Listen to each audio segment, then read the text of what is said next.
Hello and welcome to the Ham Radio Guy. This evening, I'm going to be joined by K3KLB for talking about Winter Field Day and his experiences. So let's go ahead and welcome him to the channel here. Bring him in. Hey, there we go. We got you in there now. Good evening, Kody. How you doing? Not too bad, Marvin. Thanks for having me on. Good, absolutely.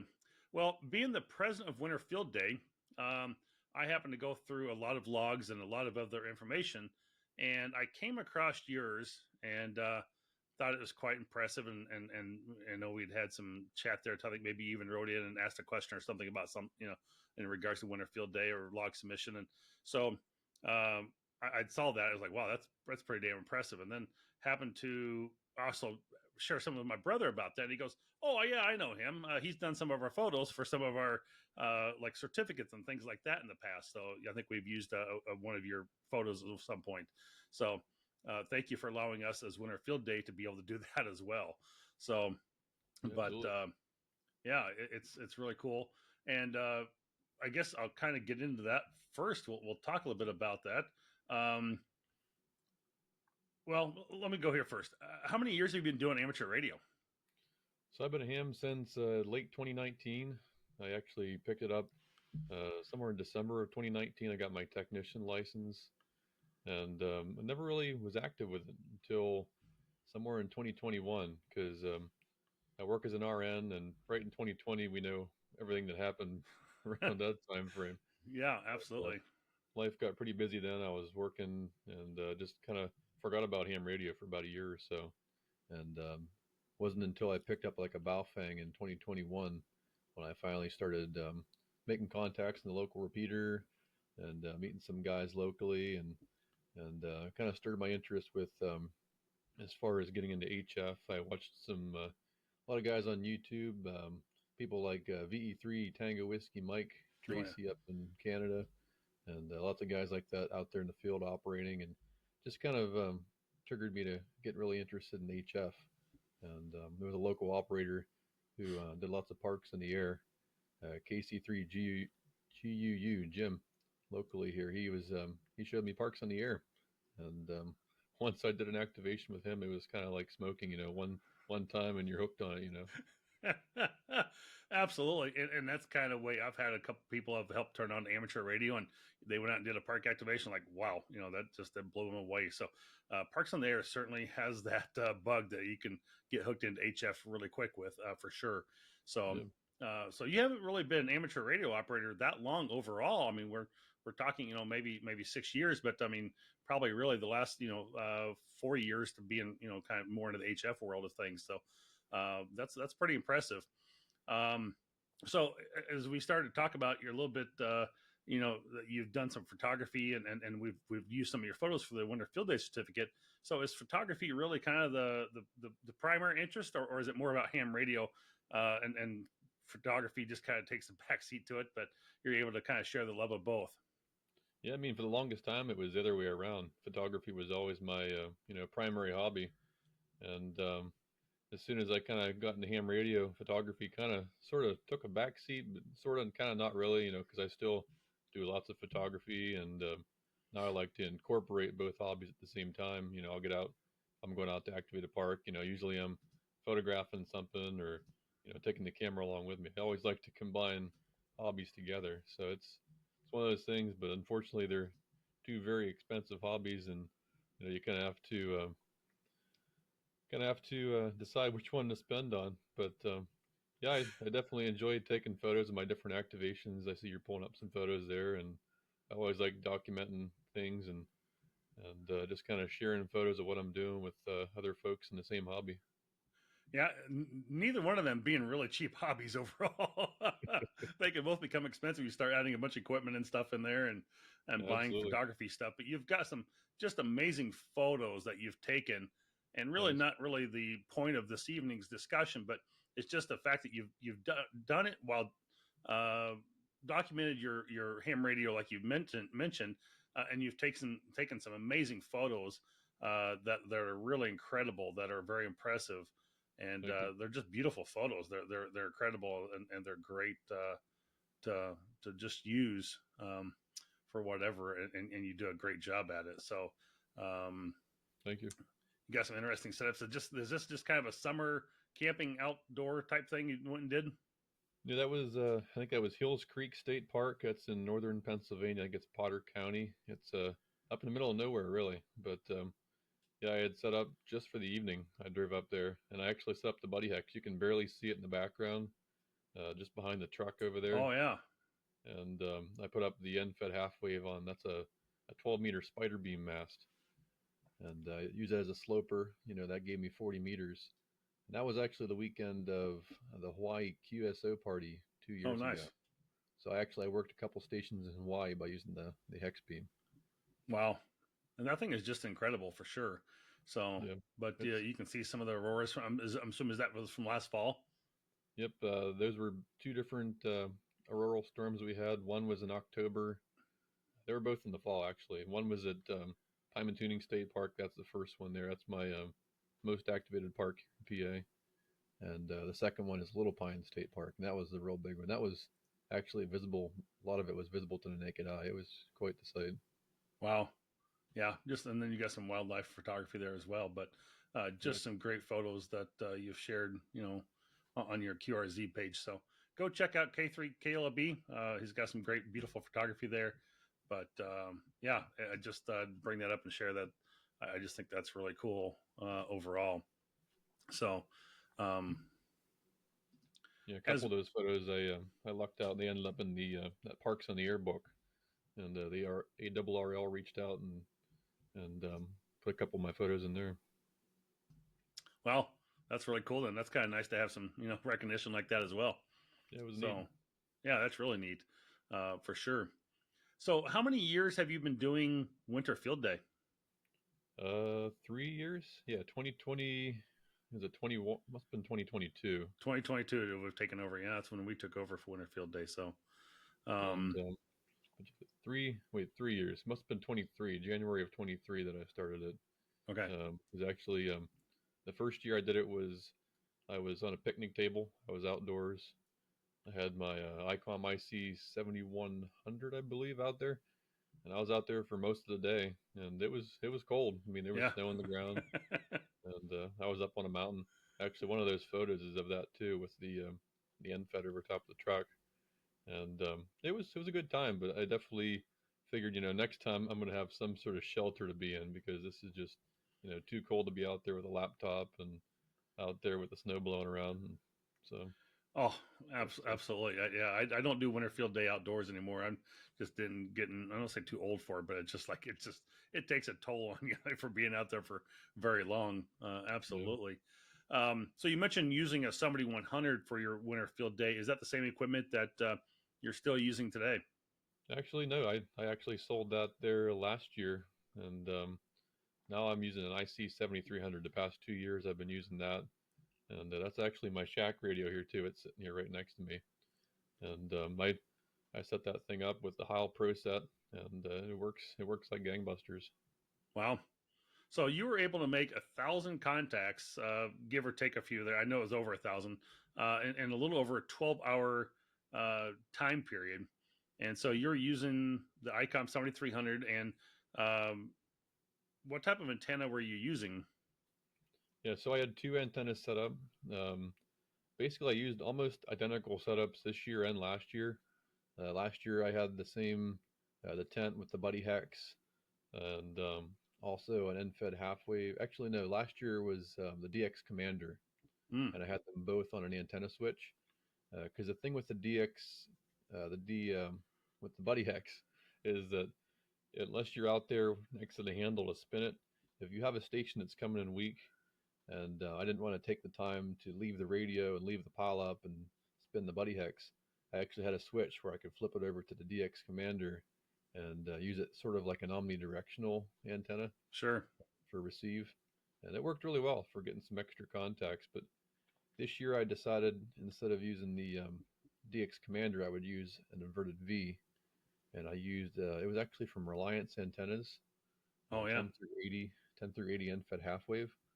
Yeah, Matt does a great job building those antennas. So yeah, it works great. I mean, I could put 100 watts digital through it, no problem. And but as far as for winter field day, I had it set up in a big inverted V with the 40-foot spider beam, Oh yeah. and it was over in the snow over there, and right next to the tent this time, I actually put the BuddiHex right up against it, so I could actually reach right out the window and grab the rotator and turn it, and it worked really well. Yeah, I I had it bet. set up. I call it contest mode when I just set up with the elements for 6, 10, 15, and 20, and I omit the work band elements for the contest, of course. But it worked really well. I mean, I could hold a frequency for hours at a time and have a pretty good presence. With the contest, it can be pretty congested, so it definitely helps. Yeah, Winterfield Day was very active. We had over 354,000 QSOs that we have physically recorded this year with logs that were submitted. So it was very busy for Winterfield Day this year. Absolutely. A lot of good contacts out there were being made for sure. Do you think that, a lot of people would just use a dipole or something for winter field day a lot of the times and just throw it up in a tree like they would kind of a park activation? Do you think having that hex beam really makes that much of a difference compared to if you just had a dipole tied to a mast out there somehow at a slant or something like that? Yeah, it really does. I mean, if you want to search and pounce, I mean, any antenna would work just fine.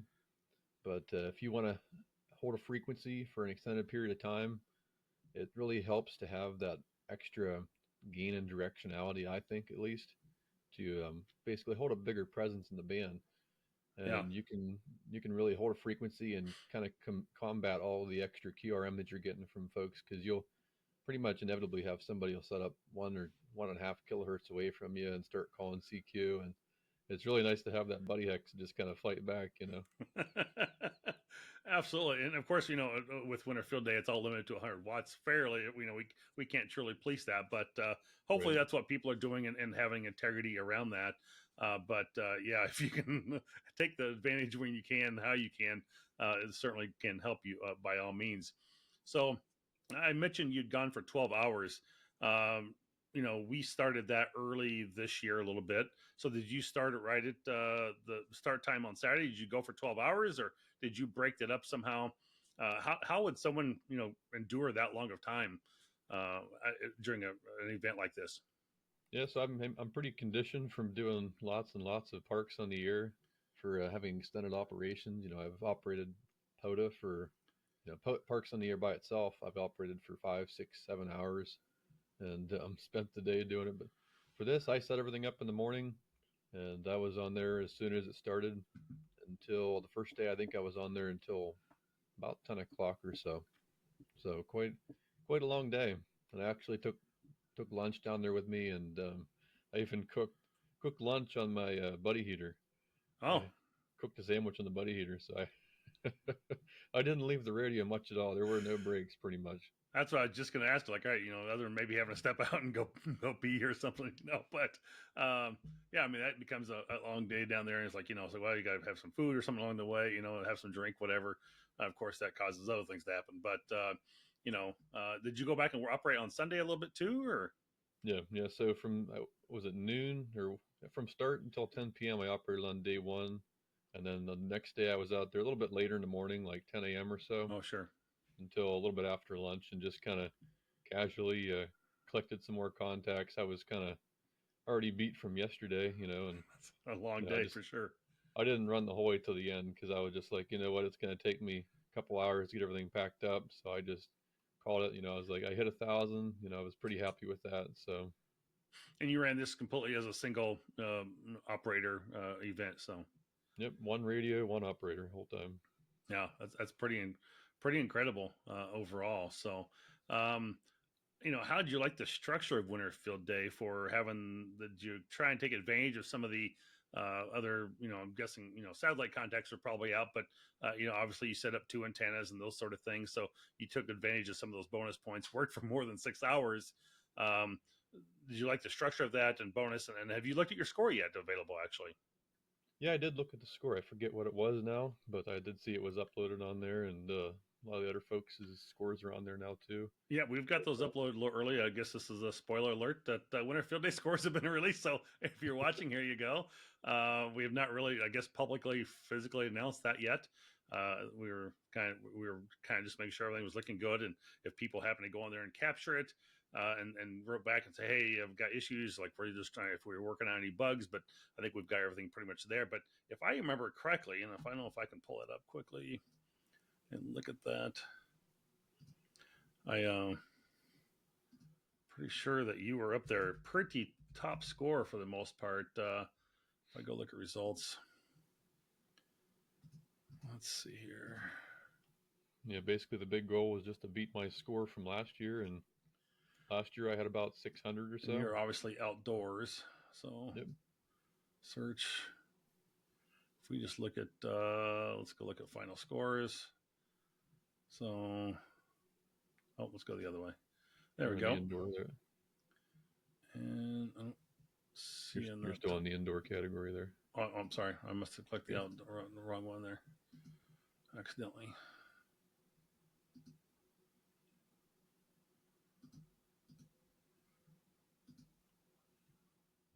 Oh, there we go. So, yeah, you came out, if we did top 10, top 10 score, you definitely made in, looks like number 8 here. So, did really well for a single operator score overall. So that's very impressive to be able to do that as a single operator. And you can see that, a lot of these other classes were, 2, 3, and 4 people. And here you come in number 8 just by yourself alone. So very impressive with that operation. And that's very cool that you're able to do that. And it was a lot of work. Yeah, I'm sure it was a lot of work. So what, other than you've done a lot of activations with POTA, and you've maybe conditioned yourself over the last couple of years to figure out, hey, you know what, this was working, this wasn't working, and I'm able to make things better. What type of things and struggles did you probably have or struggle with the first year or two that you said, you know what, yeah, I definitely do this. I'll do this a little different. And I'm going to improve this for next year. What are some of those things that you might have looked at that if somebody's watching this, that they can take away from that and maybe improve their amateur radio operations, on a POTA event, or maybe even coming up for summer field day? So, yeah. So I mean, I haven't really looked back on it a whole lot yet, but I know heat is one thing I was going to think about for next year. I've been using the Buddy heater for 2 years. It works pretty well, but it does create a lot of moisture. Yep. And with the cold temperatures, you do start to get ice building up on the inside of the tent. And it's not a real big issue. I can open up the windows and kind of dry things up a little bit, but it's still, the tent does get pretty soaked after a while. So that tent was in the garage for a couple days drying out. And I do kind of wonder about the radios, if the moisture is going to hurt those at all. So I'm kind of a little paranoid, about those. So I had a cargo trailer for winter field day this year myself with a propane heater inside there. And I had moisture building up inside that, and that thing was fully insulated with 2-inch foam on the roof and 1-inch foam in the walls, and it still built up moisture coming through from the propane. So I certainly understand that if you're in a little small tent like that, and this was a big 16-foot long trailer. So, definitely looking at some other options myself for something like that, which is a good consideration to look at. And yeah, when you start looking at moisture in radios and things like that, that I can see that can be a fact. Anything else that maybe you talked a little bit about radios, you changed that and changed out some antennas that you were looking at versus DX Commander versus the Hex Beam or another antenna, but just maybe the type of computer program you're using or the computer you're using, or using a tablet. Some people really want to pack for more IMCOM emergency use. They want to be light. They want to go as little as possible. I mean, do you carry out literally a wagon full of stuff, or did you have a backpack and a tent, and we were able to that's all you needed? So yeah, I had quite a bit of stuff. I actually used the ice sled. I have an ice sled, like an Eskimo ice sled for ice fishing, and pairs well with the ice tent. But yeah, I hauled that down there. I have like a lifetime folding camping table I had in there, a big camping chair. Definitely not like your super portable setup at all, but I wanted it to be comfortable. I wanted to sit in a good position, especially for that many hours. Yeah. even being comfortable, my neck was still getting sore, sitting there. But I just have a couple $100 laptop. It's an Asus, and it works pretty well. It's a touch screen. It actually charges on 12 volts, so I can plug into my I have like a Bioenno power box I made, and I can plug it into there. It's got USB-C power delivery, Okay. and it charges the laptop just fine. So there's no worries about having any sort of inverters or anything like that So causing obviously extra you weren't charge. nowhere near where you didn't have a generator or anything with you, or did Right. you? No generators. I was probably within about 1,000 feet or so of the house, but Okay. all within the state park property. It's all public property and it's all open for public use. I live right here along the Pymatuning Lake, which Nice. is Pymatuning State Park, and I have lots of neighbors where all the houses are just kind of just kind of stacked side by side Oh right yeah. next to each other. But we have So a gigantic yard that's all considered the state park. It goes the whole nice. way up and down both sides Just of go the out your lake. backyard and operate. Yeah, essentially, it's not that close, but it's, I mean, essentially, if I walk off my front porch, I have a picnic table out front, and if I step off that picnic table about 10 feet or so, that's actually considered the state park property right there. Wow. So So what type of how big a battery you were operating for 12 hours? So you're using 100 watts. Using consistent. You got laptop. You've got the radio itself. Maybe a light of some sort in there. You're trying to charge or keep lit somehow. You're using off USB, whatever. So how big a battery do you have to be able to handle this? 100 amp hour battery or what? so I have two 40 amp hour LifePo Okay. batteries, and I have one 30. The 30 was used for charging devices, my laptop, my cell phone, and charging lights and stuff like that. I have some camping lights I was using, Yep. and the 240s are what I used for the operation. I killed the 140; it was totally dead, and the other one, it was probably getting there. I mean, it was close. So Okay. So it definitely took a little over 110 amp hours to be able to, run that type of situation for 12 hours. So, yeah, to did be you go portable. through and do any particular calculations of like, okay, you know what, I'm going to run 100 watts. I've got, 100 amp hours or 80 amp hours of battery. You just going to run with it until you ran out. Yep, that was about it. Yeah, I just took Okay. what I had. I Those didn't know are if you'd made any, calculations to kind of determine, hey, you know what, I know what this is going to use. These lights are using, 3 amp hours an hour, whatever. I can run this much or this long with it. So, yeah. I'm pretty much used to how long those 40s last, and I knew that last year I had the same setup, and I went through the 40 and also the 30 last year.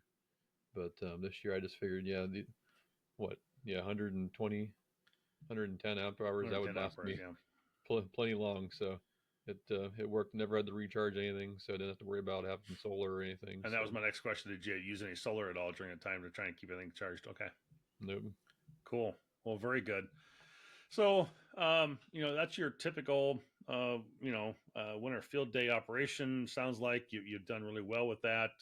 You've kind of really focused and narrowed, funneled down what works best for you to be able to do that. You mentioned a little bit about doing some POTA activations. You've done several of them there in Pennsylvania with your backyard, basically with the park nearby. Uh, do you do any other type of contesting or any other, like, do you do summer field day as well, and similar type of setup or running? I think I've only actually done the summer field day one time. I'm pretty sure I've only done it once, and only because my current job I work every weekend, so Oh. it's hard to get weekends off. So actually, I requested specifically off for winter field day, and well worth it. But it's hard to get weekends off in the summer because I've already requested weekends off for camping and whatnot, Oh, sure. and doing different things like that. So I haven't participated in that yet, but I do every year the Pennsylvania QSO party. Oh, Past few years I've done that.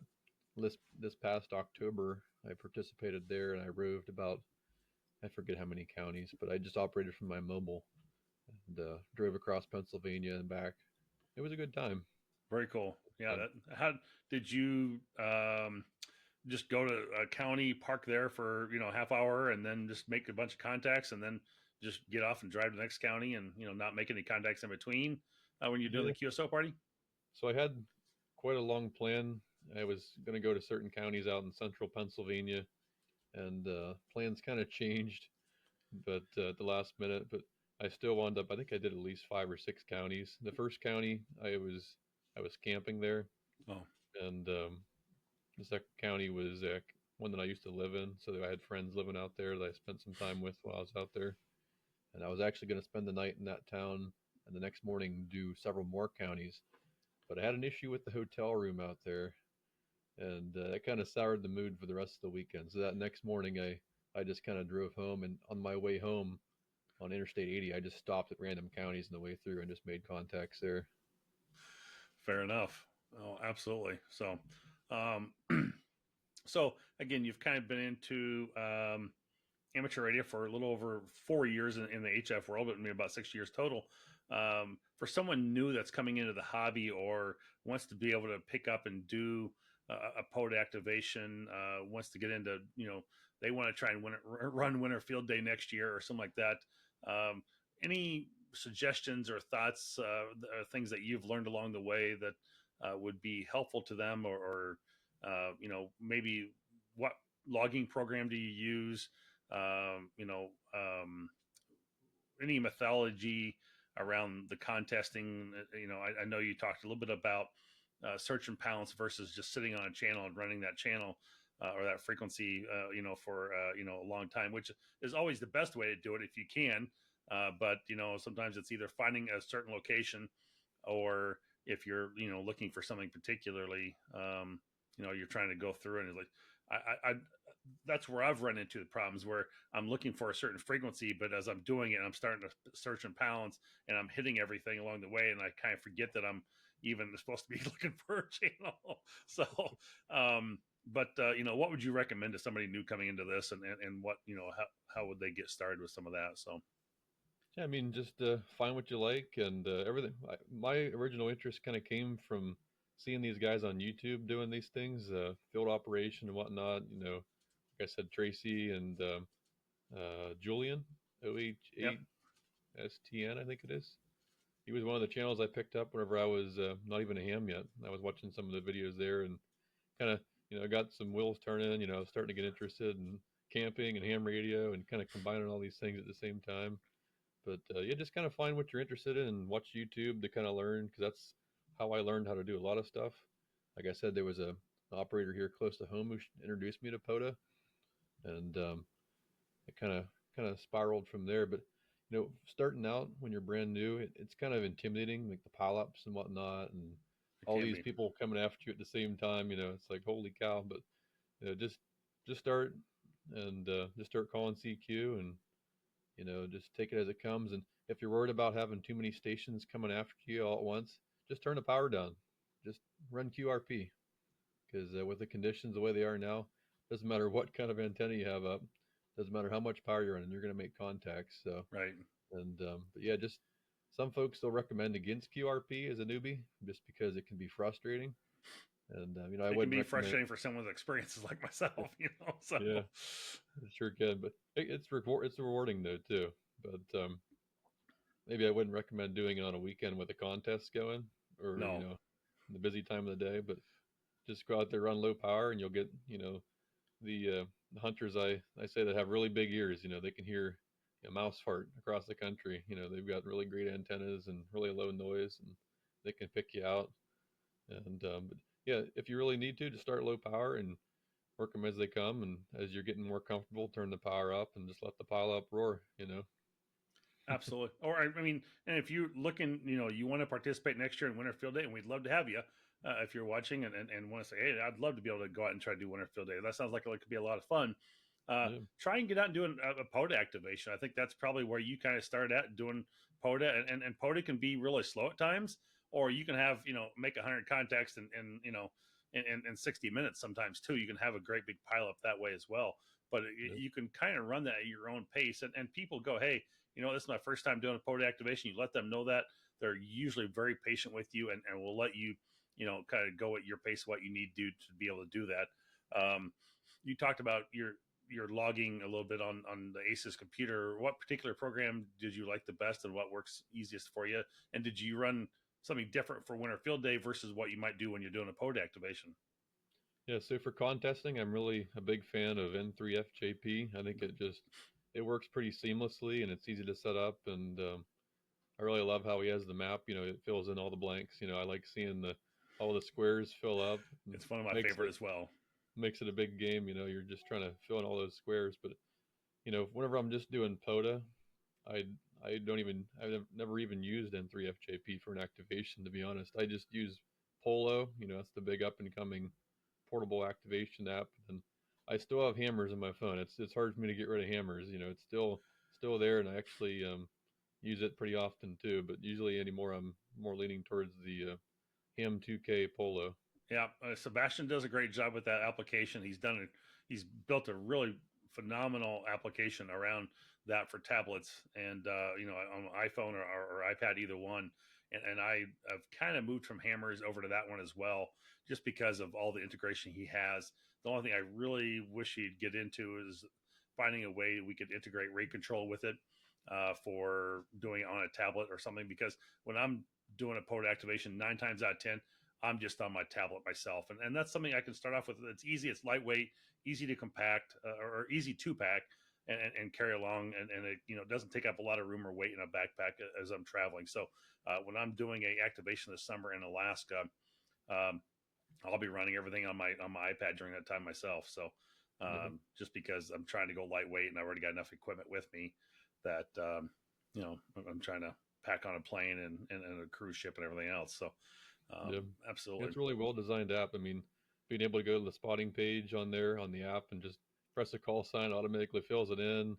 You don't have to worry about typing hyphens for park numbers. Everything's just really smartly designed. Even if you're at a park and you don't know exactly what that park numbers are offhand, you can find the one closest to you and go, oh yeah, here it is. It's park 6234, whatever. So Yep. it's really cool. He has done a great job with it. And I know he has a lot of more features and things that he's building on and continue to work on and improve. So very cool. So you're right, that is a great application. And N3HAP is the winter field day favorite for running our winter field day events as well. And you can do a Cabrillo or ADI file. We kind of like the Cabrillo files, but we may look at doing some just going strictly ADIF2 and still getting a lot of the information from there. You can still pull a lot of information from that. So, well, thank you, Kody, for joining us this evening. Appreciate your time. Congratulations on being number 8 there. I know you're number 1, but you're number 1 for being a single operator for the outdoor. You are the number 1 person there for that. So job well done, and congratulations on that. And I'm glad you did so well and that you had a successful activation and things went really well for you. Thank you for joining us here on the Ham Radio Guy podcast and just be able to talk about your experience with that and everything you did. And hopefully go out and visit K3KLB on QRZ. Check out some of his great photography and, catch him on the air. He sounds like he does POTA activations quite often. So hopefully you'll get a chance to work him on the air and, see him in the future. So anyway, anything else before we go? No, I appreciate you having me on and hope to catch you on the air, and we'll see you next Winter Field Day. Absolutely. We'll see you then. Well, 73 folks, thank you for joining us this evening on the Ham Radio Guy podcast, and we'll talk to you again next time. 73 W0MET 73.